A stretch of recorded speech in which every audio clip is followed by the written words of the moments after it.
名称かユナイテッドエンパイア。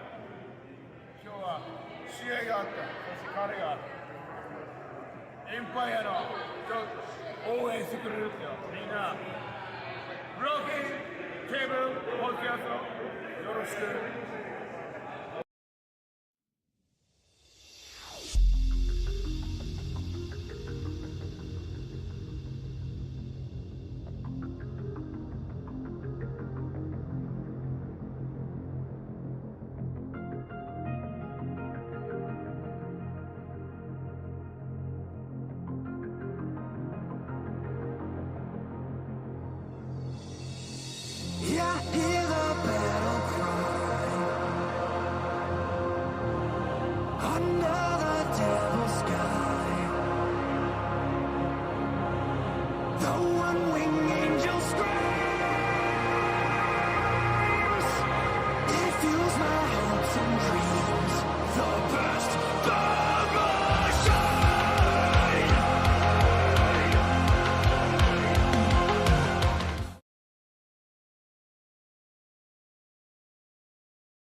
What's going on, everybody? Welcome to the Broken Tables podcast. This is episode number 121 with your AEW Rampage review. I'm your host, Jeffrey Vegas, here as always with our reigning, defending Broken Predictions champion, King Rome. How you doing tonight, sir? Jeffrey Vegas, it is a beautiful day in the pro wrestling community, my friend. Yes, sir. The Fed drone tears have just been incredible today. With the tears have been flowing. The tears have been flowing, and my God, it's incredible. The Wrestling Observer Awards came out, and people, I guess, Fed fans thought that they were going to win some awards, which, to be fair, they did. Like, okay, obviously, look, Tony Khan, Booker and Promoter of the Year, whatever. John Moxley, Wrestler of the Year, FTR Tag Team of the Year, Promotion of the Year, All Elite Wrestling, Best Weekly TV Show, AEW Dynamite, Most Improved, The Acclaimed, Most Charismatic, MJF, winner of the Bryan Danielson Award, Bryan Danielson. Look, all of those, throw them out, right? Throw them out. What the awards I want to talk about, right? Worst Promotion of the Year, World Wrestling Entertainment. Worst Show of the Year, Monday Night Raw. What else do we got that's going on? Worst Gimmick. Actually, 4 of the 5 top votes for the worst gimmick were all WWE. Which I actually want to say one thing, because Maximum Male Models won Worst Gimmick of the Year. I don't think that's fair, because Bray Wyatt had 2 different votes in the top 5. So I thought that was kind of like, Bray Wyatt probably should have won Worst Gimmick of the Year. But, well, you know. Let's say what's up to everybody in chat real quick. We got Coach Nick, we got the Coog, we got Ed Weber, we got Sabak. Welcome, everybody. How's everybody doing here? Thank you guys very much for joining in with us here tonight. The Coog says he can't wait to see AAA's Commander make his AEW debut. Coog, you're going to have to send me something through Discord for Commander if you got any clips on YouTube or anything, because I have never heard of him. I do apologize if that's kind of crazy to hear, but I've never heard of this guy, Commander. Or maybe I have, and I just don't know the name. So send me something if you got anything there, Coog. He's from AAA. Yeah, AAA. I did know that.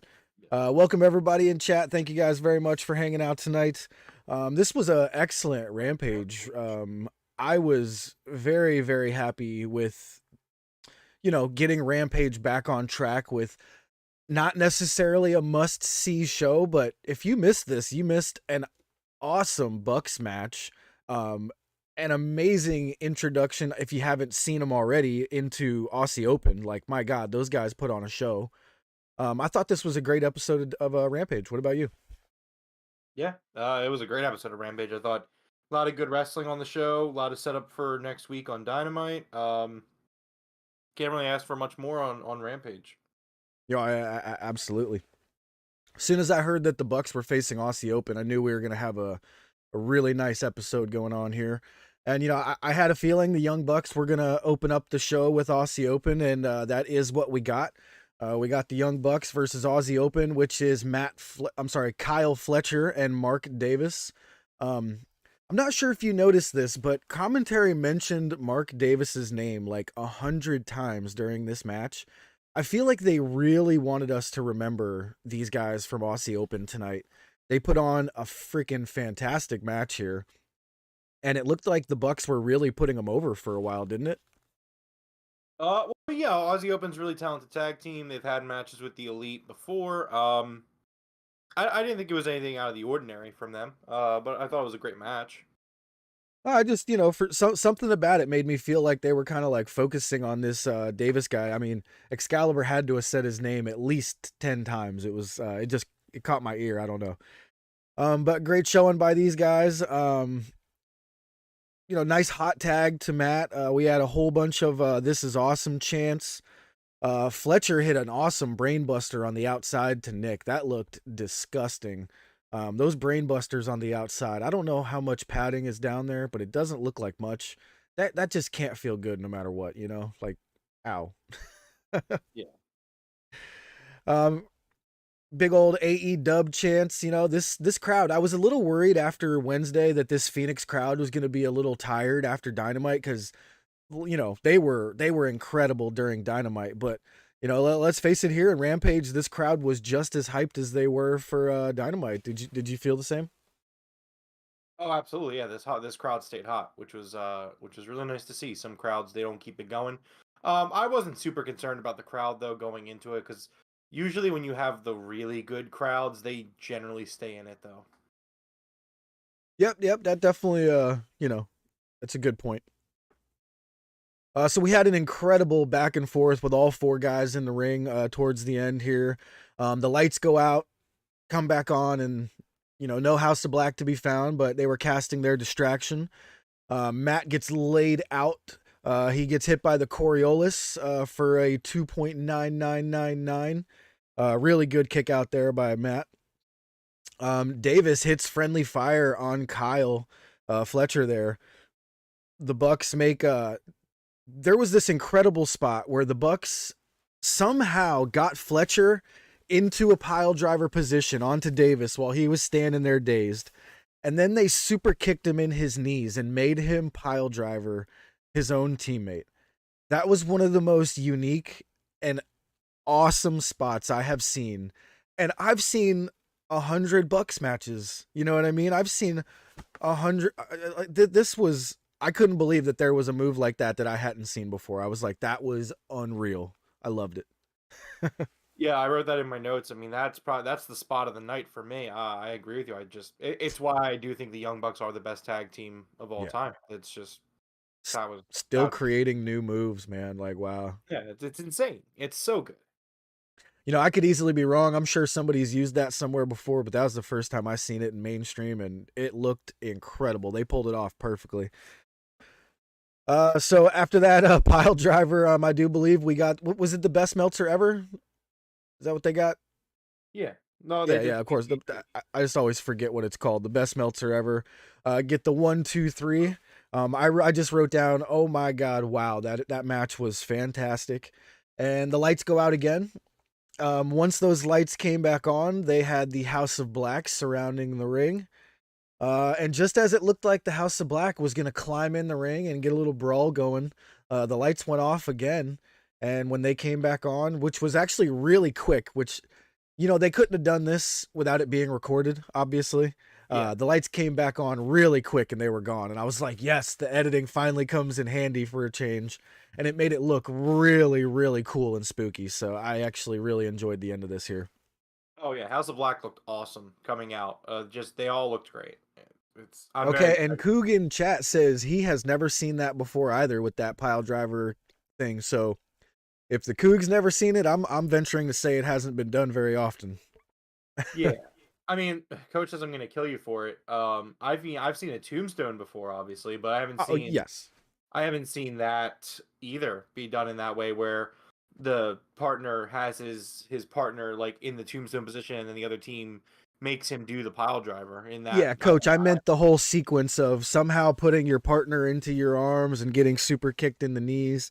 Like that whole sequence I had never seen before. It was incredible. Look, here's the thing, Jeff, you're getting a free pass tonight because while normally, yes, maybe I might rip you, Jeff, tonight, it's all about ripping the Fed fan. Okay, Yeah. these guys, man, they really thought that Triple Paul. They thought this guy was going to win Booker of the Year. He finished third, a distant third. They thought that he was going to win Promoter of the Year. He finished a much more distant fourth. I mean, like, look, guys, look, all right. I'm gonna celebrate these numbers, and then it's always that cycle where like everybody's like, I can't believe Meltzer would do this. It's like it's not Yeah. Meltzer. These fucking dummies. And aren't the votes done by certain people like in the wrestling community? Like it's voted by The votes are done by Wrestling Observer subscribers. So Yeah. you have to pay for Wrestling Observer. And like in my opinion, this is just my opinion, I think that there is no more valid vote than those that subscribe to Wrestling Observer. Right. Because these are wrestling fans who pay for the Observer, which Dave's great, but like, I mean, sometimes Dave kind of goes nowhere with what he's talking about. I love Dave. Dave's great, but it does happen. So it's like if you're paying for the Observer, like you are the most in love with wrestling you can be. You know what I mean? Like there is no higher level of loving wrestling than paying for the Observer. Not that the Observer's great. I have no issues with it, but it is what it is. So yeah, those people voting, it's great. It makes sense. Yeah, the Hive was definitely rattled today with those awards coming out. And the funny part is you could see like this massive just like, oh, these rewards are ridiculous, blah blah blah. And then it's like these rewards don't matter anyway. It's not like we care. And it's like, bro, did you read the million comments above you? You don't think you guys care? Shut up. It's like you do care.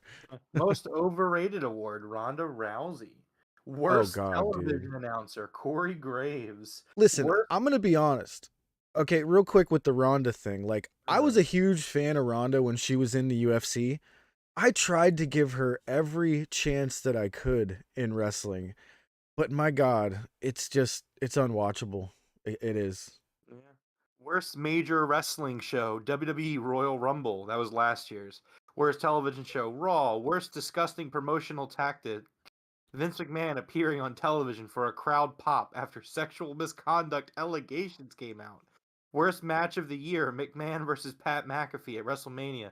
Worst feud of the year, The Miz versus Dexter Lumis. This is great. I could go on. I could. So real quick, when you said the Vince thing coming out and getting a pop from the audience, Yeah. that was the day that I realized that I was truly different from a WWE fan. When they cheered him, and I saw people like even doing the whole bow down thing to him like they used to back in the day, right? Mm-hmm. That was when I knew. I was like, wait a minute. You have to have heard what's going on. And you're still cheering for this guy?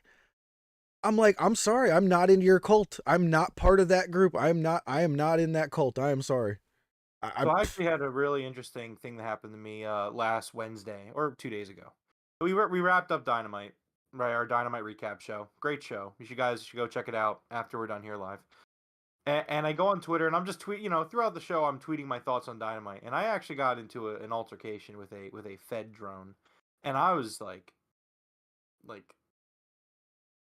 I was at a loss for words. The things that this person on the internet was saying to me. Like I was just he was claiming that everybody on Twitter thinks that AEW is in the decline and doing terrible, and that the shows are 100% better since Triple H has taken over, and that Triple H is the top booker. Like, dude, if I were to like go through my and you can check out my Twitter, like go through my tweets. I actually haven't tweeted much since then because I was busy with work the last day and a half. But like this guy was saying some crazy things that like I was just like, how does a human being function this way? And he really felt this way. I was like, this is. And then you know where I knew I couldn't take him seriously when he brought up JD. I think I mentioned this to you, Jeff. But he brought up JD and he said that JD is AEW's #1 supporter, and I was just. Oh no. This motherfucker said this to me and I'm like, what are you talking about? And then I like explained to him how he's a clout chaser and he loved AEW when it was popular and he hated WWE when it was popular to hate WWE. And as soon as Triple H took over, the common general consensus of the mouth breathers is like, oh, the WWE's better now. And so, of course, that's where he rides. He's a clout chaser. And at first, he was like, he's not a clout chaser. He's just being honest. And then he kind of like was like, well, what if he is a clout chaser? What's wrong with that? He's getting the clicks. And I'm like, that may work for him. But, I mean, I'm always going to be honest and speak my mind and be, go off my integrity. And if I don't get a million views, that's fine. Hopefully the people that do watch us respect my opinion, respect your opinion, Jeff. And, I'm not going to say dumb shit just to get more people watching the show. Like, no, like that's just that's not what we're about. Clown stuff. But so anyway, yeah, Fed drones, man, crazy stuff, scary stuff too. I'll tell you. All right, next up we had Chuck and Trent, the best friends, backstage with a quick promo. Before they could get much out, they were attacked by Big Bill and the Guns and Lee Moriarty. Man, Chucky T, when they like wrapped his leg in this metal scenery of the background, and man, the way that they used this big steel or aluminum pipe, whatever you want to call it, lead pipe, they made that look really good. And I don't know if we're writing Chucky off of TV or if we're writing an injury into this where maybe like Orange Cassidy is going to take his place or something like that. But that was definitely an interesting segment there, to say the least. Where do you think we're going with this? Well, initially this got real heat off of me. Oh yeah. Big best friend guy, and I was like, they were like, we're gonna be in this battle royal on Wednesday, the casino battle royal, and I was like, fuck yeah, we are. Let's do it. Then the firm attacks them. My thought changes a little bit more based off of segment coming up later in the show. But I still think best friends. Well, number one, best friends are still in the match. They're on the card for this Wednesday that was revealed at the end of the show. So they're not injured. I mean, they're going to be doing the show. But I did really enjoy this segment overall. I thought it was a nice little way to. I want to get into it, but there's 2 more segments coming up that lead into it, so I'll just leave it at that for now. All right. Next up, we had Willow versus Toni Storm, and man, you missed one. I'm sure I've said it a million times, but I love Willow Nightingale. She's so awesome. You missed that once we got back from commercial break, there was an update to the Cassidy or to the best friend segment. Oh, you're right. Yeah, you're right. So yeah, we came back from the commercial break, and Orange Cassidy walks up. Danhausen is there, kind of looking at everybody's wounds, and he thinks it was Jeff Jarrett and Jay Lethal. Chucky T says no, wasn't him, and Bryce Remsburg says it was Lee, Bill, and the Guns. So Orange Cassidy just kind of like, okay. That's why I thought Orange Cassidy was going to kind of fill in, like maybe Orange Cassidy and Danhausen take their place. Well, it's not going to be the case. But man, Orange Cassidy, man, this guy. Yeah, he's so good, dude. He's so fucking cool, man. He's so good. This guy, he finds his friends. They've been jumped, and like Danhausen's like, it was probably Jarrett and his boys, and Cassidy's just like, Bryce, who was it? And Bryce is almost like, it was the firm, Mr. Cassidy, sir. Yeah. But yeah, man, Orange Cassidy's so cool. And he's just like, all right, well now I'm gonna have to fucking go through the firm because they hurt my friends. And I was like, damn. Right.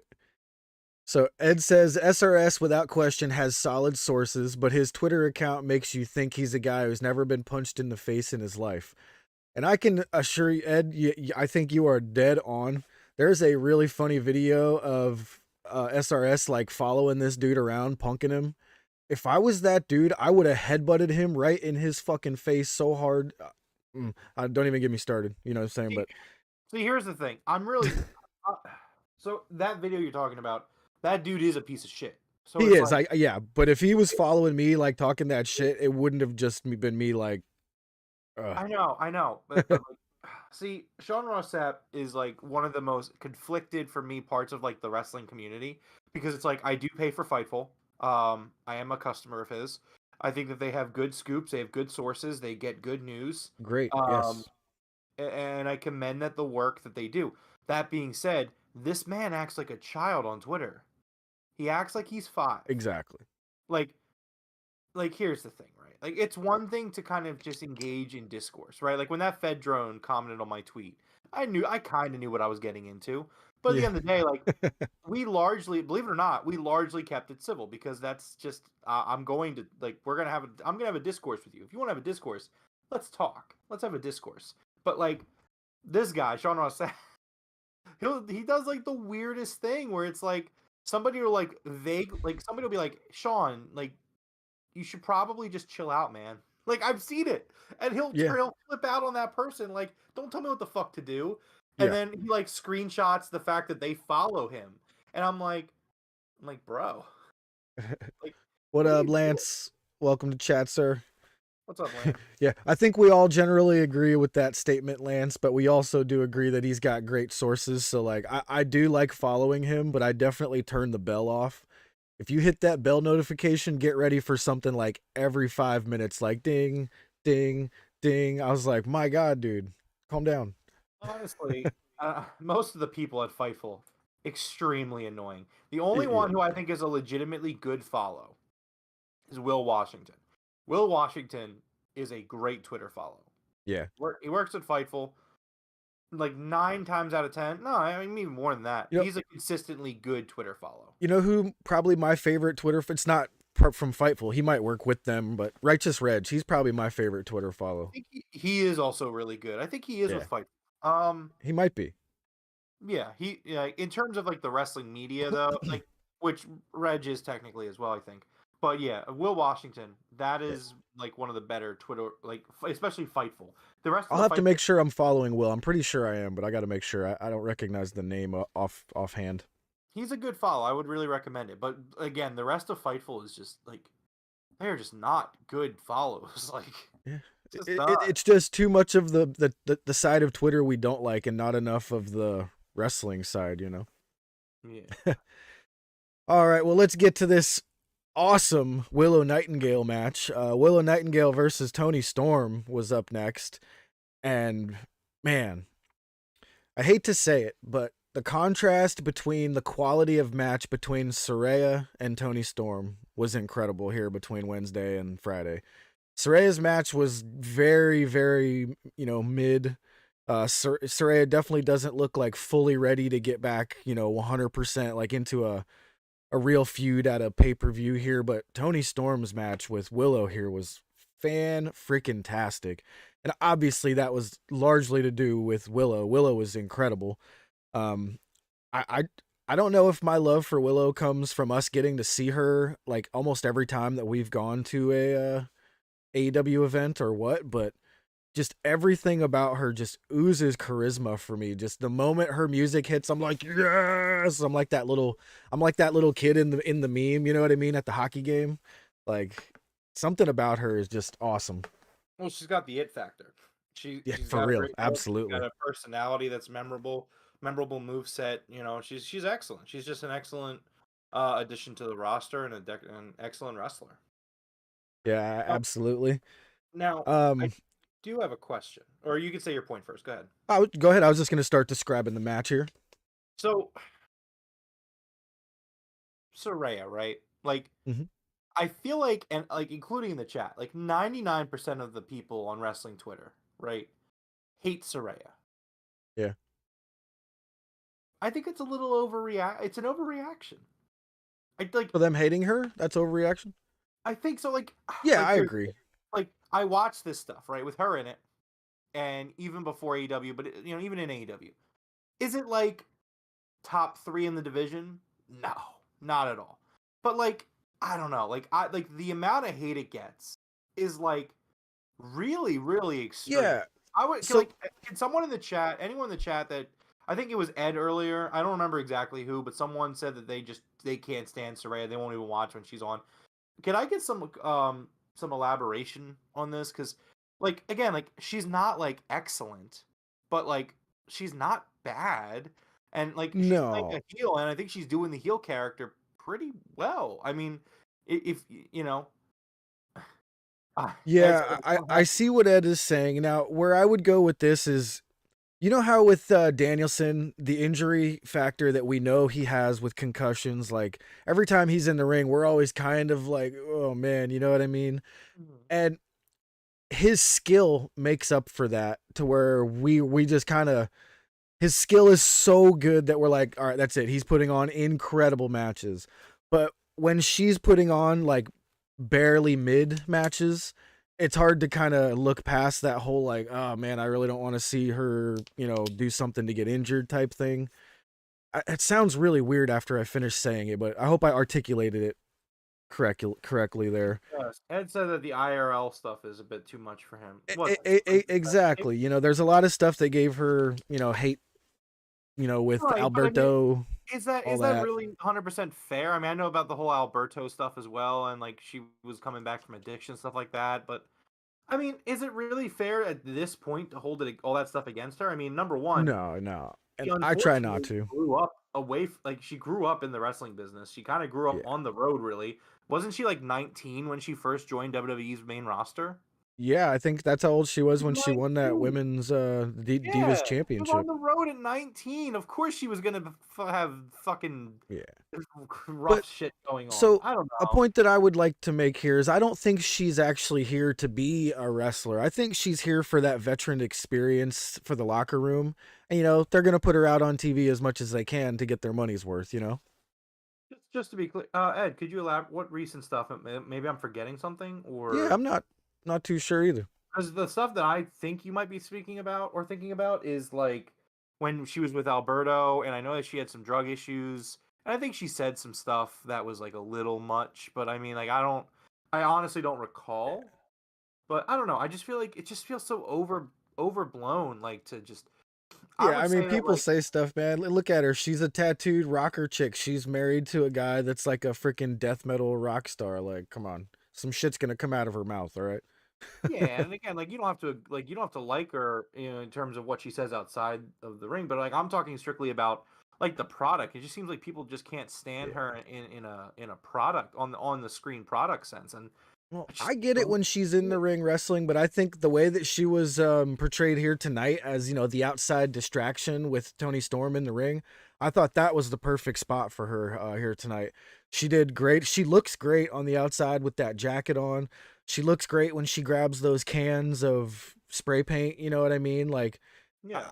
I love her character. It's just keep her out of the ring as much as possible. I would actually kind of put that out there as something I would agree with See, right I now. don't even think she's that bad. Like you're making it sound like she's like I Ronda don't think she's Rousey horrible. bad. Like Just you she's know, not god awful where she needs to be out of the ring and never see the inside of a ring. I mean, I just don't no. agree with that. Like again, like I'm not gonna sit here and say she's like incredible. She's not gonna have like a 4.5 star observer classic. Like no, but I mean it's not bad. Like I don't know. No, I I just think get both sides. I completely get both sides of the I think argument. she Yeah, is like if I were to like describe Soraya in terms of in ring right now, and number one, we have to remember she's only wrestled like 3 times. So exactly. That's why I not said she's that- not really ready yet. I don't think her best match her best match in AEW has happened yet. Um, I would expect that around May time, Yeah, maybe June.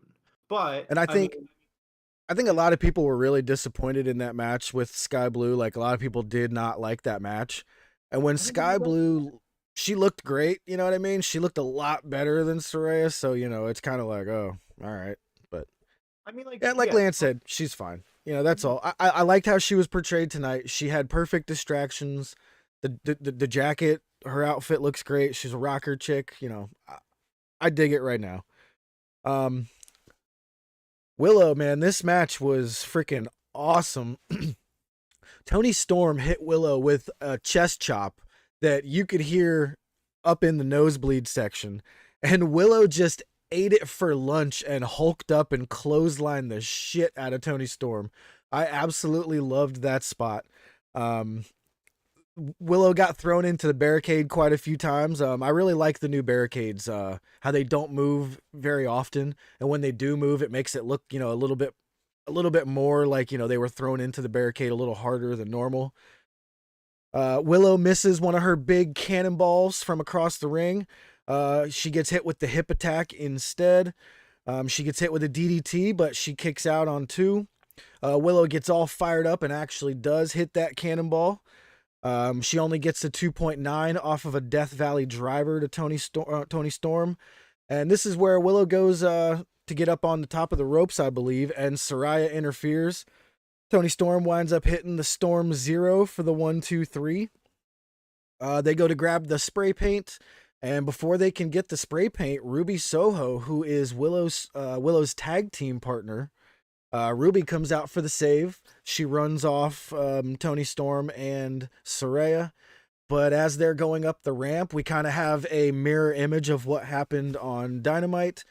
We get Jamie Hayter and Britt to come down the ramp, but this time we actually get a brawl. Jamie Hayter and Britt brawl with Saraya and Toni Storm. This was great. I thought this match really showcased Willow pretty well, just like it was supposed to, and we furthered our story here. And it kind of looks like we're getting Willow finally introduced into this the mix here. And it feels like Ruby is actually going to be choosing the AEW women's side now. I'm really getting vibes of Ruby choosing these girls' side. What do you think? I think you're getting worked, bud. What's that? I said I think you're getting worked, bud. I'm getting worked into a shoot. No, you're not going to work into a shoot. I think you're getting worked that you think Ruby's not going to align with the WWE girls. It makes no sense for her not to align with them. I know. Yeah, I know.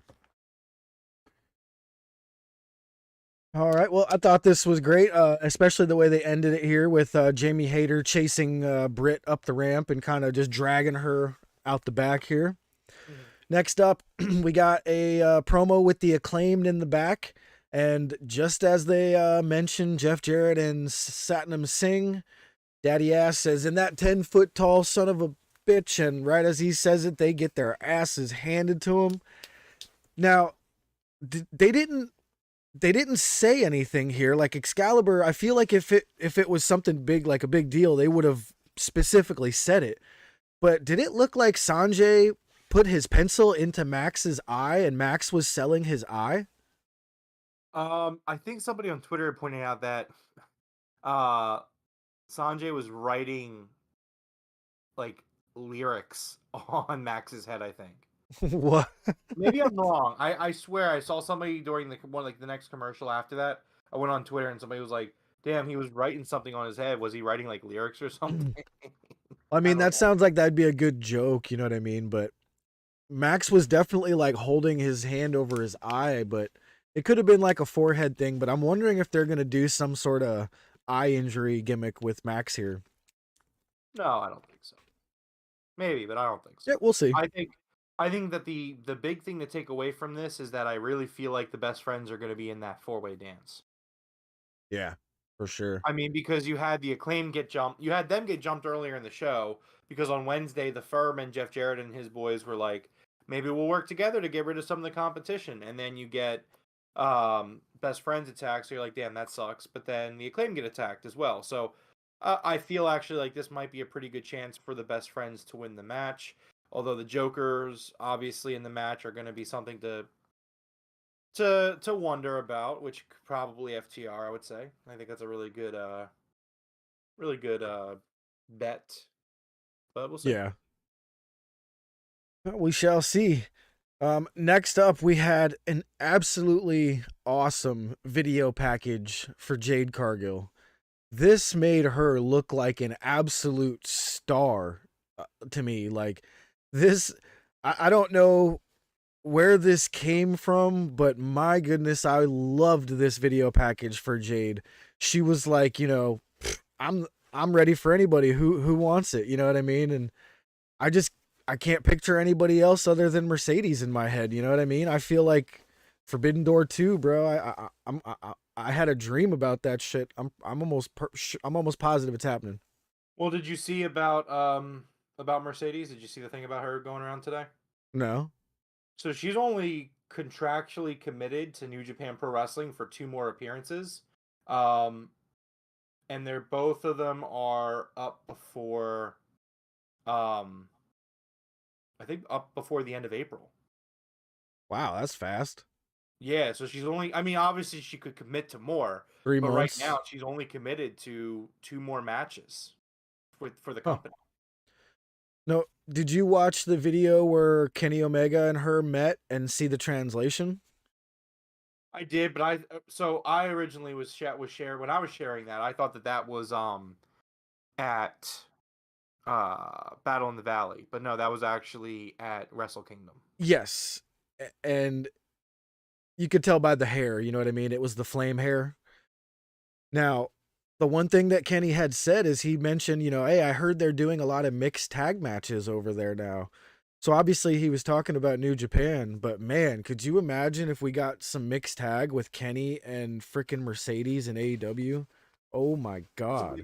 Mercedes at the end of the Battle in the Valley show, she was more so saying that it seems like she might be teaming up with Okada. Still, oh my God. Like, That's what she give me said. some mixed tag matches with Mercedes, please. Oh my goodness. A little bit of unfortunate news. Not huge news, but especially with the Ring of Honor tapings coming up.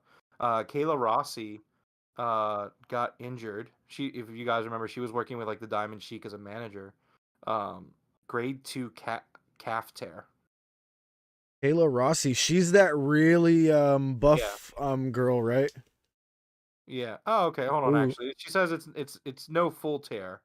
It's only a couple weeks out. Oh, okay. This post made it seem like she was gonna be like out. Okay, it's like an NFL style calf tear. Okay, Yeah, she'll not be too out for like bad. a month, but she's gonna miss the Ring of Honor tapings, which is unfortunate because she was probably gonna be somebody who you were gonna see on that. Yo, could you guys? So, Coog says, wonder where she defends that IWGP title in the Forbidden Door, also mixed tag with Okada. Could you imagine Jade Cargill versus Mercedes, winner takes all for that TNT for the TBS championship and the IWGP? Oof. Send Jade over to Japan. They would love her in Japan. My God. That'd be incredible.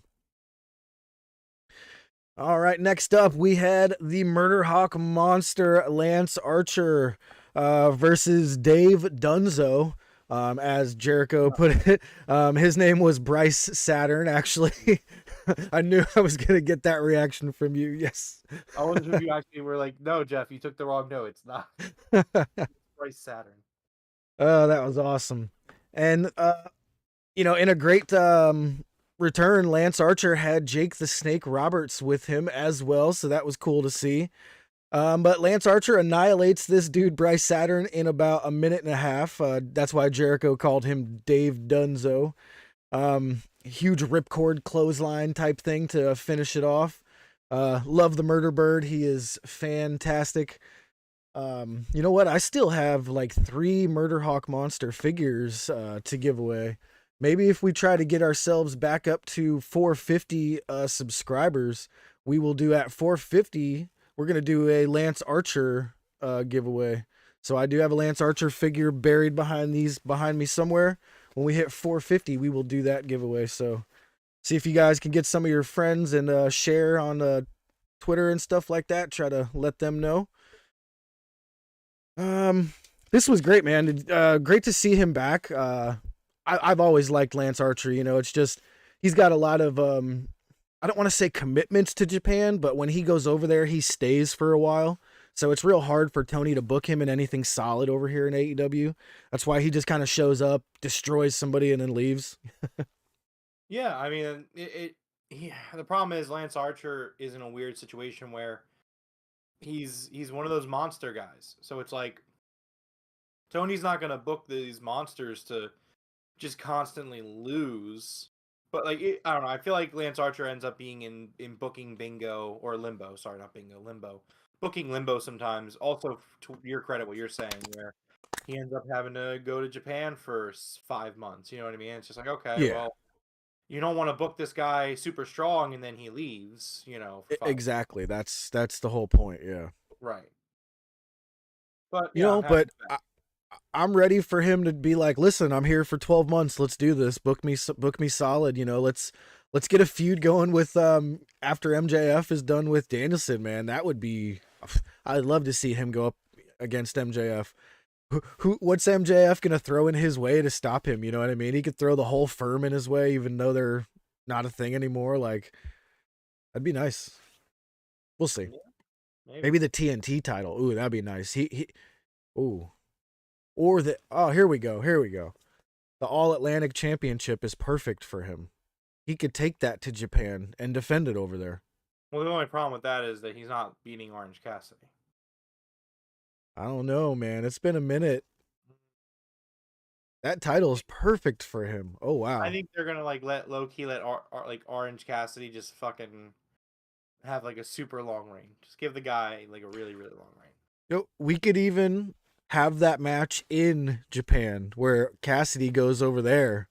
So it's almost like Archer has like a home field type thing. Well, if they were to do that, I would say Cassidy should win. Well, that's just me personally. Oof. There's a lot of good future going on right now in AEW. I'll tell you that much.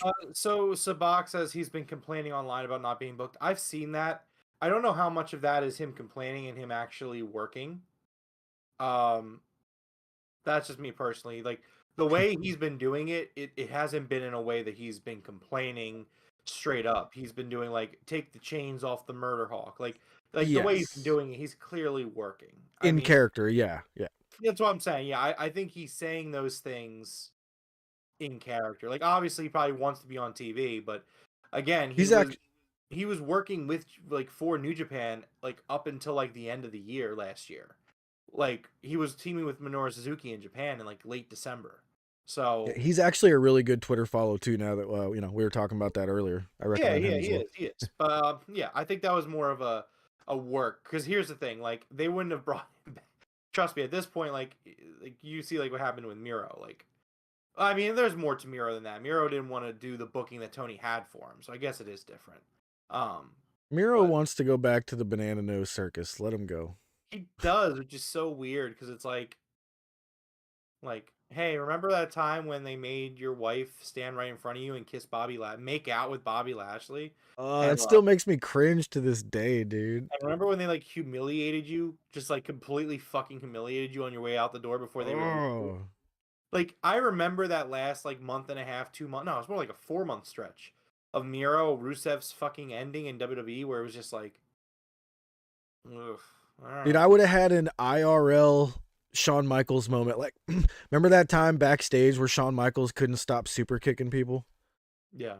Like, after that segment, if I was Rusev, I would have been backstage and I would have just, like, nonstop just been, like, slapping people. Or I'd just been like, yeah. But, so, yeah. I don't think you're going to see Miro in AEW again. No, I don't think we do, actually. I think he would have been back a while ago if we were going to. Yeah, well, they offered him creative. He turned it down. He didn't want to lose matches. And then, like, it's very similar to Andrade. Like, these guys think that they're, like, top guys. Like, they're, like, the top guys. Like, which you should believe in yourself. I get it. But, like, I don't know, man. Like, you gotta...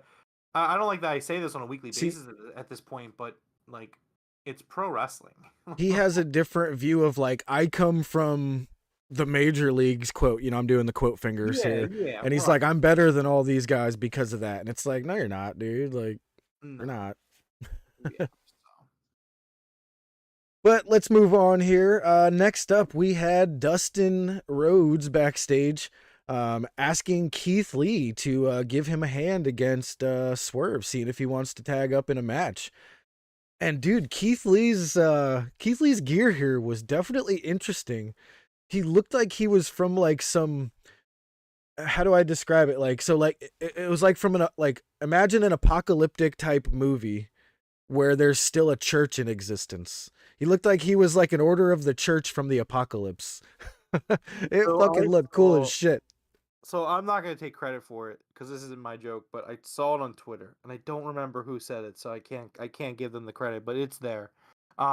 Somebody said that Keith Lee looked like a pastor for a church that's going to take all the donation money and he's going to go buy a BMW with it. Oh man, no, yeah. That's funny that he said pastor for a church because I got that vibe too. But it looked like Yeah, a post-apocalyptic pastor. Like, yeah, but the tweet was more like he's gonna be a crooked pastor who's gonna take the donation money and buy a oh, BMW. that'd be too funny, dude. Oh, So it looks like we're gonna get Dustin Rhodes and Keith Lee versus Swerve and one of the goons. I'm assuming it's gonna be Parker Boudreaux. Looks like they're trying to get him out there a little bit. So we'll see. And now next up was time for the main event with Mark Henry, and it looks like we are going back to. Oh, go ahead. you I'm missed out. I a missed segment. something. You did miss something. There was a segment with the Firm and Matt Hardy. See, that came after this. They did that whole interview thing, and then they did that. Oh, see, I included the interview as my notes for the match itself. Go ahead. I Then. got Do you. the- I do got the you. interview. Oh, No, you're do the right. interview. You're right. I got you. Yeah, do the interview. That's fine. Go ahead. Yeah. So they go back to the live interview format, which, remember last week we were kind of like, have they done that again? We weren't sure when they started it, but they are back to the live interviews where each guy is talking, live with Mark Henry there. So I do like that format as well. And Action Andretti, I thought he did great on the mic here. Sammy and Daniel Garcia were decent on the mic also, but everyone hates Sammy, so it's just, it is what it is. And then we did cut over to a Stokely Hathaway with Matt Hardy doing a promo saying that Hook has been reinstated because there was a settlement reached with with Stokely Hathaway. And Stokely seemed to have gotten a text message or a phone call. Who did he say that was? I don't remember exactly who he said it was, but man, his segment's so good. That was very bad timing for him to get a phone call or a text because he walks off and Matt Hardy guarantees a win versus Hook, or he's going to have a match with Stokely Hathaway. And it's going to be like no disqualification and everyone's banned from ringside. That's how confident Matt was in this victory. Oh my What the God. hell just happened? So this was amazing, and it backfires so bad in Stokely's for Stokely because Stokely chooses Matt to be the member of the Firm to face Hook because that was announced on Dynamite that a member of the Firm of Stokely Hathaway's choosing was going to face Hook on Dynamite next week. So he chose Matt, and Matt is just like, I have so much confidence in myself. If I lose, Hook needs to get something. We got to have some stakes here.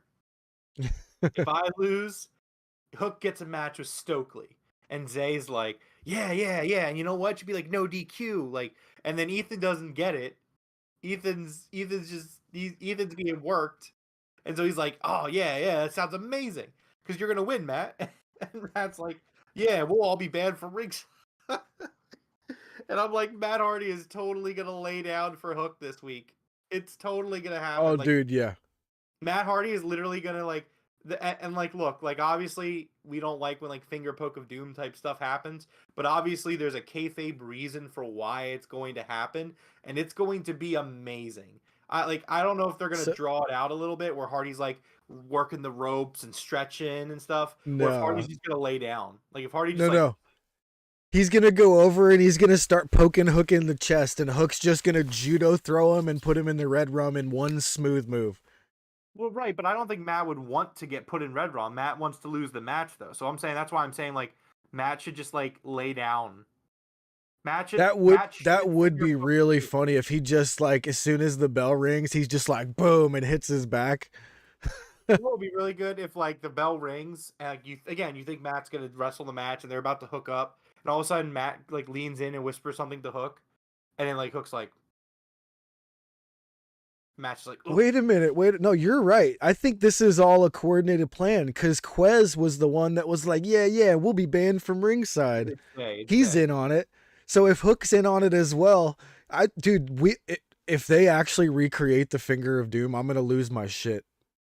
Yeah, so the Cougs like, wasn't Stokely complaining today about Danielson winning his own award in the Observer? He was, yeah. So hasn't he won it like 15 out of 16 years? He has, and Bryan Danielson keeps winning the Bryan Danielson Award. And you know what? The meme that I keep thinking about is the meme where it's like somebody put Obama giving a purple heart to Obama. I don't know if you've seen that meme. Yeah. but it's really funny. And every time Danielson wins this award every single year, I just think of that meme where it's like, oh, here's your medal, Obama. Is his name not Quez? What's his name? Oh, it was Isaiah, wasn't it? Why did I say Quez? Quez Watkins, number 3 receiver for the Philadelphia Eagles, is apparently in AEW now. No, you're thinking of Isaiah Cassidy, and Quez. You mean Mark Quinn. Yeah, what the hell was I saying? Thanks, Coach. Is out with injury. I got a stack of Eagles rookie cards right here. I must have been thinking Quez Watkins because there was no reason. That was weird. Like, look, Jeff. Again, on a regular night, I'd be letting you have it. I'd be working you real hard in the corner. But instead, I just want to talk about these Fed fans and how fucking stupid they are. They really thought that the Banana Nose Circus was going to win Booker of the Year. They really did. They really were like, I can't wait for Bray Wyatt to win Wrestler of the Year. Like, no. He wasn't going to win that. And guess what? Raw is the worst weekly television show, not just in pro wrestling, but probably period outside of politics. It's laughable to me. That Royal Rumble last year was fucking dog shit. And when it won worst show, I felt that. I really did. Yeah, that was yeah. Look, man, it's a great day. It really is. It's a beautiful day. It definitely is. I just, like I keep saying, the funniest part is how they're like, we don't care, and I'm like, then why are you complaining about it so much? Stop it. Yeah, I mean, for me, it's like, oh, the Observer Awards came out. Cool. What's going on with the Observer Awards? Yeah. But like these Fed fans, man, it's great. Love it. Love it. Yeah. But anyway, you're getting a free pass tonight. So. All right. Thank you. You're welcome. So then we get to our main event here. It was Sammy Guevara versus Action Andretti. You know, I really wish whatever happened with. Great match. Nope. It was a great match. No, it was an absolutely great match. I'm just saying, I really wish whatever happened with Sammy Guevara for this heat that he has now permanently. I wish that hadn't happened because the dude is an absolute beast in the ring, and he's really good. But my goodness, man, like the crowd really hate this guy. And no matter how good of a match he has, he always just gets Sammy sucks in every single match. Hold on. Coog. Look, Coog, here's the thing, right, man? So Uncle Howdy is a weatherman now. Bray Wyatt, he's a news anchor. Uncle Howdy's a weatherman. You got Charlotte talking about Latino dick. You got Dominic Mysterio talking about getting sexually assaulted by an Australian. Like I don't know, man. Like, look, man, I don't know. Every Friday, do I have to go watch SmackDown tonight? No, just go on Twitter. It's all you need. I watched the clip too, like on Twitter, of Charlotte and Dominic, and it was fucking terrible. Like it is so bad. It's so bad. Like that. Like I don't even know, man. And like, listen, for anybody who's wondering who Uncle Howdy is, I don't even watch the show, and I can tell you that it's Bo Dallas. Uncle Howdy, it's his brother. It's Bo Dallas. I promise. So Coach is like, what? So basically, Dominic Mysterio and Charlotte were doing an in-ring segment this week, which I don't know why you're even doing that, because you once again, there is a really good story to tell there. Not really good, but the best story to tell there is how Charlotte beat Rhea at WrestleMania like 3 years ago or whatever it was. But instead, I guess they're doing this thing where they had Dominic and Charlotte in the ring. Dominic's no good. Like, I'm sorry, he's fucking terrible. And basically, I think Dominic calls Charlotte like mommy or something, or he refers to Rhea as mommy. Yeah, because you remember the whole "Who's your poppy" thing when he was a kid. Yeah. He's trying to rip off Eddie Guerrero, right? Yeah, Absolutely, bastardize Eddie Guerrero. Wow, look at that.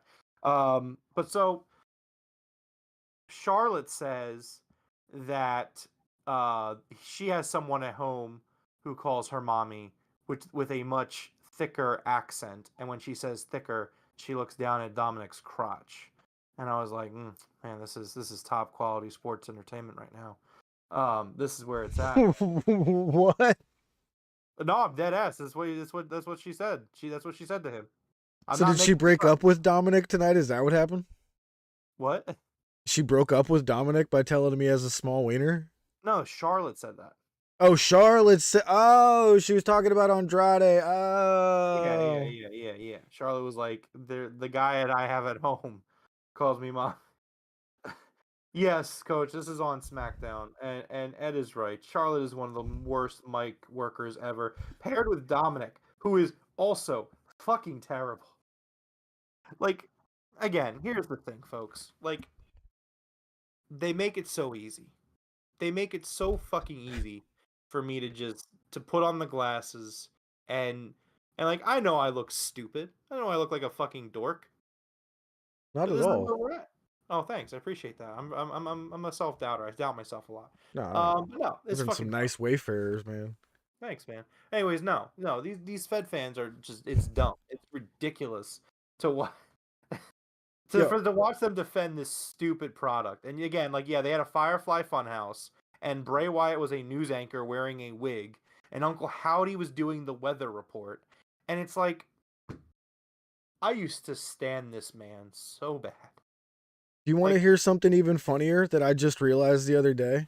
So Dominic is supposed to have gone to prison. So he's called the ex-con Dom. yeah, I know. Yeah. He's con Dom, condom. Like Can't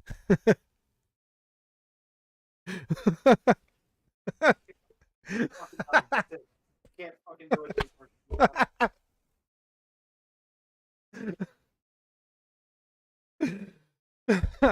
I broke him. Yes. Yes. Yes. I'm fucking done. I can't do it. I'm not Jeff. I'm not doing the show anymore. Done. I can't do it. Oh shit. I'm dying. Can't do it. I'm gonna find a suitable replacement. Give me a second.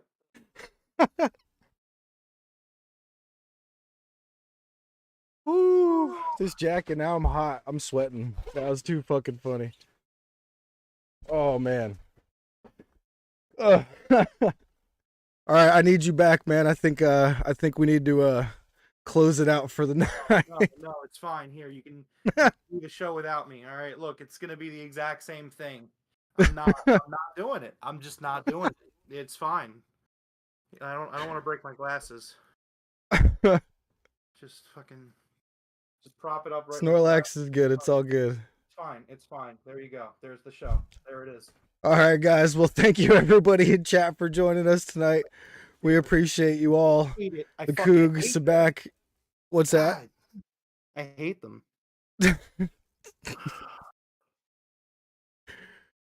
Oh man. I'm just okay. All right, let's get back on track here. Do you have what we have going on Wednesday by any chance? Yeah, I do. I just had a brain. I think I just had an aneurysm. Woo.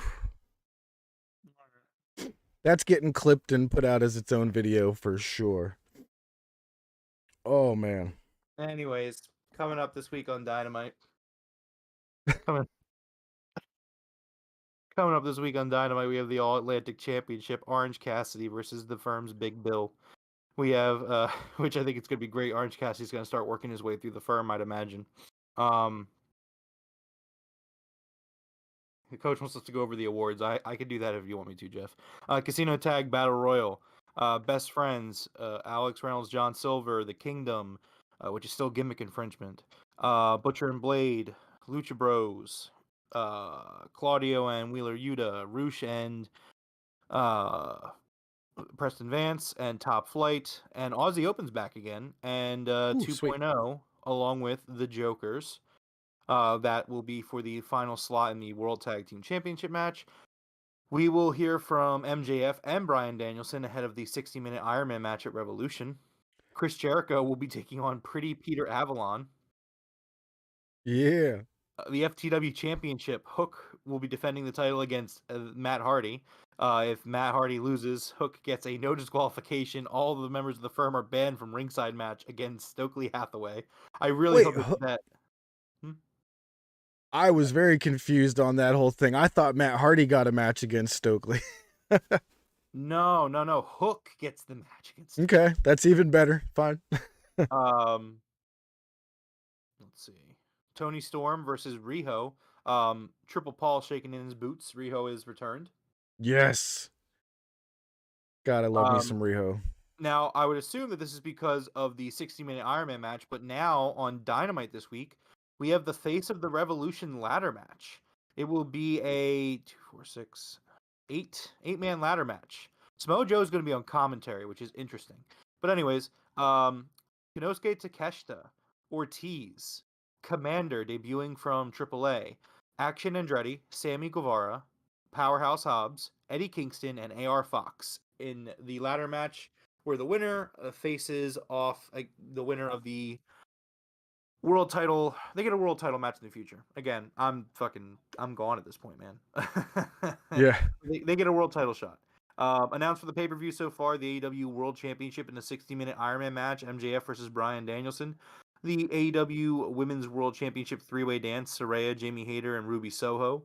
A Texas death match, Jon Moxley and Hangman Adam Page. The JS is banned from ringside when Chris Jericho takes on Ricky Starks. Added to the pay-per-view card tonight, we have the AEW World Trios Championship match, officially the Elite versus the House of Black. Four-way dance for the AEW World Tag Team Championship, Jeff Jarrett and Jay Lethal versus the Guns versus the Acclaim versus the winner of the Casino Tag Battle Royal this Wednesday on Dynamite. All right, and it looks like we everybody does want to hear the Wrestling Observer News reward. Yeah, is that what it is? WON reward awards. I keep saying rewards. Awards. All right, let's run through these. I did list most of them, but we can run through them. Wrestler of the Year was Jon Moxley. Much deserved. Absolutely. Most outstanding wrestler, Will Ospreay. I could vibe with that as well. Someone just joined the Discord. That's nice. Hey, thank you for joining the Discord. Tag Team of the Year, FTR. Yeah, Militia Man. Best on Interviews, MJF. Promotion of the Year, All Elite Wrestling. Best Weekly TV Show, AEW Dynamite. Match of the Year, Kazuchika Okada versus Will Ospreay at the G1 Climax 32 Final. Admittedly, I did not see this match. Wow, I'm surprised that actually took it. Yeah, I was really pulling for Cassidy versus Ospreay at Forbidden Door. That's just me. I mean, yeah, I was there, so that was my vote. United States / Canada MVP, Jon Moxley. Japanese MVP, Kazuchika Okada. Mexico MVP, El Hijo del Vikingo. El Hijo del Vikingo. Yeah, I was gonna say I don't want Coog to get mad at me for I'm not good with names like that sometimes. Japanese names too get really tough, but Kazuchika is easy. Europe MVP was Will Ospreay. The Hodge Award non-heavyweight MVP is once again El Hijo del Vikingo. Women's wrestling MVP was Siori, who I believe is in Stardom. It was funny because a lot of the Fed fans were really upset about this one. They were like, "How is Bianca not winning?" And people were like, one guy was like really fucking cringy about it. He was saying how like he and Jim Cornette were gonna like fly to Japan and beat the shit out of her, and like I was like, what the fuck is wrong with you? Yeah. I was like, that's just fucking cringe, man. Like what are you doing? Anyways, best box office draw was Roman Reigns. I don't know what I mean, theoretically, I guess. Sure. Feud of the year was FTR versus the Briscoes. Most improved was the Acclaimed. Most charismatic was MJF. Winner of the Bryan Danielson Award, Bryan Danielson. I will never not find that hilarious. Like every year, like it's funny. Well, so Daniel Garcia came in third place on the voting for this, and like he like tweeted about it. Like Sammy was like, "You'll get him next time." He's like, "Yeah, I know," or like I don't remember the exact thing, but it was kind of a cool little thing. Where obviously he was marking out to be that close to Danielson, but also like his character he's a sports entertainer. So yeah, let's see. Yeah, Coog, I hope so too, man. I really hope we get to see Vikingo in AEW. Coach Nick said, Sabak, we can't say banger. Taz hates the word banger. Yeah. Taz hates the word banger. We don't say that here anymore. I swear to you, I think about that every day. I'm like, I'm gonna say banger again. I don't care what Taz says, but then in my brain, it's like, no, you're I'm not not doing saying it. I'm just not doing it. Ed's match of the year was FTR versus Briscoes all 3 times. And then Kook says, cannot effing wait till you and Rome and everyone see Viking go in AEW. Guy is God tier, high flying with Phoenix. Nice. Let's see. Let's keep going. Yeah, I agree with Ed 100%. Match of the year for me was just flip any of the 3 Briscoe FTR matches for sure. Yeah. Winner of the Bruiser Brody Memorial Award, Best Brawler, John Moxley. Best Flying Wrestler was once again El Hijo del Vikingo. Most overrated, Ronda Rousey. Most underrated, Konosuke Takeshita. I don't think that I would not say Takeshita is underrated. That's just my personal opinion. I think He's that the only voters, popular with AEW fans. Like, but I don't consider that underrated. I mean, underrated would be somebody who's like only wrestling on like Dark and like they're really good. Like I don't think yeah, underrated is. I think the voters got confused with what underrated meant. Like because Takeshi's not underrated. This guy's had matches like on Dynamite with Moxley and Kingston. Like that's not underrated to me. well, I think they're talking about the way that the world looks at him. You know, they're kind of like, oh, he's Oh, all right, no. and it's like, what? Have you been watching? Yeah, see, Ed even said it. Who's underrating Takeshita? Like seriously. Yeah, Um, I but can anyway. see that. I can see your guys' point. Rookie of the year was Braun Breaker. Best non-wrestler, Paul Heyman. Best television announcer was Kevin Kelly. Shout out to Kevin Kelly. Worst television announcer was Corey Graves. Best major wrestling show was Forbidden Door. Worst major wrestling show was the Royal Rumble. Worst television show, WWE Raw. Most disgusting promotional tactic, Vince McMahon appearing on television for a crowd pop after sexual misconduct allegations came out. That was fucking cringe, man. That was fucking terrible. That was the day I realized I was not a WWE fan. I was Yeah. like, I am not the same as these people. I'm not. Now that's a much better choice for underrated kook. Emi Sakura, that's the kind of person that should be winning the underrated award. That's perfect. That's right. Braun Breaker. And Ed is right. Braun Breaker really is a generic creator wrestler on a 2K game. Um, He is. Best wrestling maneuver, Will Ospreay's Hidden Blade. That's a very good move. I love the Hidden Blade. Worst worked match of the year, Pat McAfee versus Vince McMahon at WrestleMania 38. Worst feud of the year, The Miz versus Dexter Lumis. And Jeff, I just got to say, when we've talked about The Miz versus Dexter Lumis here on the podcast, and we talked about just that was the moment where like that was before that I was already on the decline with the Banana Nose Circus, but that was the point where I was like, yeah, Triple Paul really ain't like he is just Vince. Like that Miz Loomis storyline it broke my brain. I have an unpopular opinion here. I'm sure you do. Please go ahead. I disagree with this. No. I got to see Dexter Lumis dress up like a Philadelphia Flyer and kick the shit out of the Miz. And I got to see Gritty kick the shit out of the Miz. Gritty's the home. Like, dude, I got Gritty right here over the shoulder, man. Does that not make up for the rest of the horrible storyline they had going on? No, it does not. No? This shit was fucking the bottom of the barrel. The lowest common denominator. Most dog shit fucking wrestling storyline I've ever seen.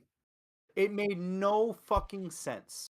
Miz was like, Dexter Lumis, my guy, I'm going to pay you to stalk me, and I'm going to pay you to make me lose matches. To lose matches, which in the kayfabe means you're losing out on title opportunities. You're losing out on money at the pay window. You're missing out on so many fucking things. What is the point? What is the fucking point of purposely paying somebody to make you lose wrestling matches on a consistent basis? Please, Jeffrey. Please, Jeffrey Vegas. Spelled Jeffery. Dude, when they tried to make it like Miz was caught on hidden camera, like Project Veritas and all that shit, I was like, this is so fucking dumb. If you guys didn't get it, I was being sarcastic earlier. This was easily the worst fucking storyline in wrestling last year. Worst promotion of the year was WWE. Oh boy, gee whiz. Coog's like, I don't know who Loomis is, and I don't want to know. Coog, you are blessed. You are blessed to not know who Dexter fucking Loomis All is. I can say is, even though no matter how dumb the spot was, the spot where the Miz was climbing out of a steel cage match and was about to step foot on the ground, but when he looked down, Dexter Loomis's head was sticking out from under the ring, and it scared Miz to climb back into the cage. That was probably the dumbest thing I've ever seen happen, but I laughed so hard I couldn't breathe for like 30 seconds. Like, So I don't know if it hit its mark the way they intended, because it was fucking stupid. But I laughed. I really did. No, I mean, it looked silly. It was funny to look at. But again, like, this man purposely paid this. Like, it doesn't make any sense. It makes no sense. Yeah, it was so bad. So he's like, Dexter Loomis, I'm going to pay you, man, to hide under the ring. And then at a certain point in the match, I'm going to climb over the cage on the right side of the ring. And I'm going to go in a point where I'm going to win this match. But you're going to scare me. And instead of like just letting go and fucking crushing your skull and winning the match in the process, Yeah. I'm going to get... Because again, Loomis is fucking laying there on the ground, looking up. Miz could very easily still win this match and just land on him and run away. He could just coup de grace him off the cage. Just That's what I'm saying. Like, what are you doing? Like, why? Instead, he's like, oh, I better climb back into the match. Like... All right, we don't want to break Rome's brain tonight, guys. Just 1 week. And that's just 1 week of that feud. That was just 1 week, Joe. Yeah, that's just one episode. Are there any more awards? Yeah, best booker of the year, promoter of the year, Tony Khan. God bless you. You've saved me. Best gimmick, Sami Zayn. I'm not gonna fight it. I don't agree with it, but I'm not gonna fight it. Sami Zayn, excellent stuff. Worst gimmick, Maxim Male Models. Again, Bray should have won worst gimmick. Yeah. So Uncle Howdy finished second and Bray Wyatt finished fourth. So I think if you combine the two, it's the same gimmick. Bray would have won. Yeah, wait, how can... okay. Well, I think they argued because it's two different acts. Yeah, Because yeah. while now Bray and Uncle Howdy, I guess, are working together, at first it seemed like they were against each other. So I think they look at those as two separate characters, and so therefore two separate gimmicks. I don't agree with that. I think that absolutely Bray Wyatt / Uncle Howdy was the worst thing to happen in terms of gimmick-wise in WWE, in wrestling in general, and sports entertainment. Best Pro Wrestling Book, Blood and Fire by Brian Solomon, and Best Pro Wrestling Documentary, Tales from the Territories, Lawler Kaufman, which was actually really good. I didn't watch the entire series of Tales from the Territories, but Lawler Kaufman was actually really good. I need to see that, actually. I wasn't aware that was even a thing. Oh yeah, it was good. The problem was like I was excited. I love the Dark Side of the Ring, so it's made by the guys who made the Dark Side of the Ring, and How do I see that? I'm a big fan of Dark Side of the Ring, but the problem was you could tell that the show, not that it was like pro Fed, but it was definitely like a Fed approved kind of product. You had a bunch of like WWE like Hall of Famers appearing on the show. It just kind of gave me the vibe that like it was produced by Dwayne, and it's just like, well, I don't know how like. It was basically a show talking about the territory, so it's not like it super mattered. But I just kind of fell off. But the Kaufman Lawler episode was a very, very good episode for what. How do you see this show? I actually really want to see that Kaufman Lawler episode. You'd have to look it up. It was on Vice, just like Okay, so I could. Okay. If you have Xfinity. Yeah. If you go on demand and you have Vice, you should be able to watch it. That's what I'm saying. Yeah, I'll find it. I might go back and watch that series. Because again, I watched like the first like 3 episodes, and after that, I just kind of like, checked out. I was already watching a lot of wrestling between AEW, so. Yeah, I was a big Jerry Lawler fan, so I definitely want to see that. Yeah, well, Lawler does some of the. He also does like a few other episodes. Like it's like a roundtable discussion. So like they do a Memphis episode which leads into the Kaufman episode. So technically, Okay. Lawler's there for like 2 episodes. Nice. Yeah. And Ed Weber points out Bray sucks. He re-debuted in early October and didn't wrestle a match until late January. Dude, that Mountain Dew. Listen, you want to make a big deal about being gone from wrestling and how you're taking your time to come back and you don't know what you're going to do. And you come back to the E, who's the ones who kicked you to the curb in the first place.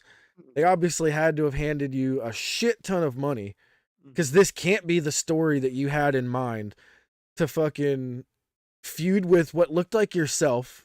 And then all of a sudden it's some dude, Uncle Hal. I don't even want to explain the feud. It's terrible.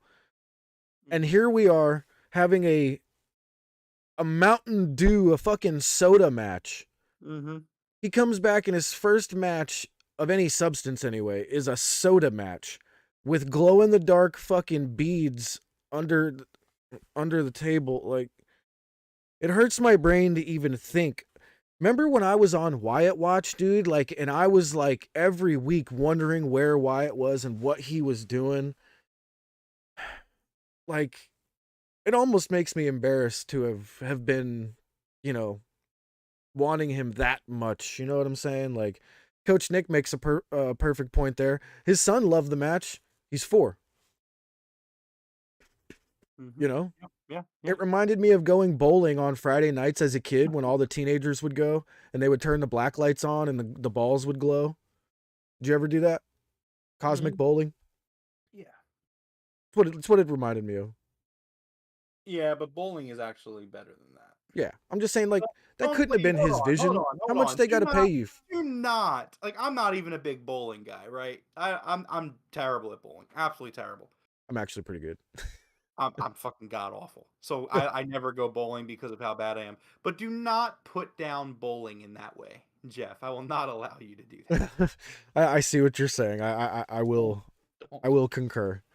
Yeah, I'm like a plus 200 every game, though. So. Oh yeah, I'm terrible. So like here's my thing, right? Like I'm like realistic about where I'm like how I do at things, but like I also like don't want to like put training wheels on. So like the wife's all the time. The wife loves bowling. She's like, "Let's go bowling." I'm like, "I'm terrible. I can't bowl. Like it's just really bad."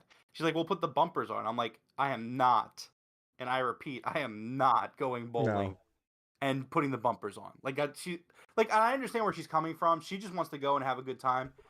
I'm not putting the fucking bumpers on. I'm gonna chalk. I'm gonna take the L. I'm be like, I can't bowl. It is what it is. Like that's just it's what we're doing. And I can't wait for the Cinnamon Toast Crunch match at WrestleMania. Can't wait. It's gonna be great. Like, and here's the thing, right? I like Cinnamon Toast Crunch, so now I'm upset. I'm conflicted. I did hear about that, Ed. Super conflicted because I like Cinnamon Toast Crunch. But like, what kind Me of too. match I love it. They're like, okay, I'm gonna book it right now. They're gonna do a Cinnamon Toast Crunch match, and it's gonna be like a bunch of tables with like Cinnamon Toast Crunch on the. It's gonna be tables with cereal on it, and it's gonna be a tables match. Yeah, it has to be. It's gonna be a Cinnamon Toast Crunch match, and they're like, "Oh, the tables are so crunchy." I hate them. I remember when it was just a subtle like. The dudes in the backstage segment would be like eating a freaking Sonic, you know, they would be like drinking one of those crazy, you can make 1,000,000 different drinks at Sonic and like taking a drink. Like, I remember when it was that subtle. Now it's just, hey, we're having a Mountain Dew match. What? I can't even imagine what a Cinnamon Toast Crunch match would be. I don't even. See, oh dear Lord. The Orange Mimosa match was silly, but it also like it wasn't terrible. Like there was a point to the gimmick. Like there was a point to the match. It was like, hey, don't get thrown into the vat. Why does that make so much more sense, but the Cinnamon Toast Crunch doesn't? Because it just doesn't. Good booking. Good booking. Yeah. Oh no, the coup got timed out by the Nightbot. Stop spamming words or phrases. What did he spam? He's a freaking mod. Oh, wait, no, he's not a mod, is he? I'll have to mod you up. I'll mod you up, Coog. Damn, the Nightbot got to the Coog. Got him. The Nightbot is a Fed fan. He's mad about Triple H not winning Booker of the Year. Everybody tell him. All right, man. You got anything else you want to go over? Any more awards left on there? No, that's it. And I'm ready to move forward into next week. I'm ready to leave dumb Fed talk, at least for tonight. I'm ready to go to bed. I'm gonna go to I bed. agree, man. I I'm agree. gonna wipe the slate clean. I'm gonna completely forget about this conversation. I'm gonna forget that I fucking had 2 brain aneurysms tonight here on the podcast because like that's just where we're at. I'm not sure, Coog. It said you spammed a word or a phrase, so you must have said the same thing a couple of times. I'm not sure.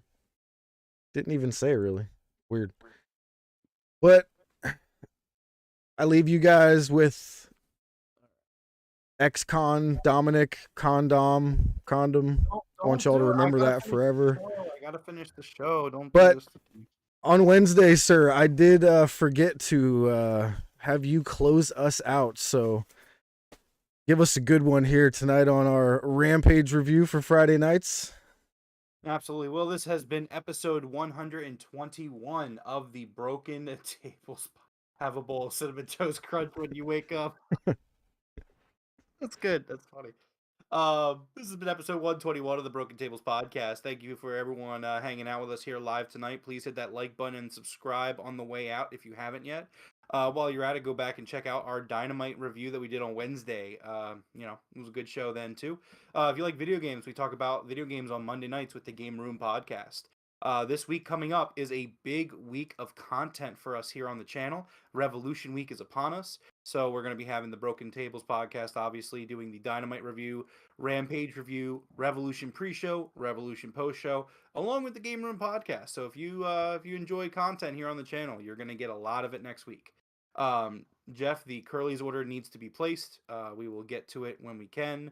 I am looking forward to defending this Broken Predictions Championship. In case you were asking, yes, I grabbed it 5 minutes ago. I've been holding it for 5 minutes, knowing that we were closing the show soon. It's that seamless. Anyways, you can follow us on social media down below in the description. Follow me on Twitter, so when I go at it with a Fedbot again, you can jump in and we can double team them and super kick them. That would be really cool. I would really love that. I think that would be fucking dope. But anyways, until next time, we will see you guys on the Game Room podcast. Absolutely. And remember, Rome, you shall be defending that predictions championship against our viewers champion, Coach Nick, when the time comes. So, Coach, get yourself ready for your championship match coming up. So, Like Roman. but until then, everybody, have yourselves a great night. And until then, Top Guys out.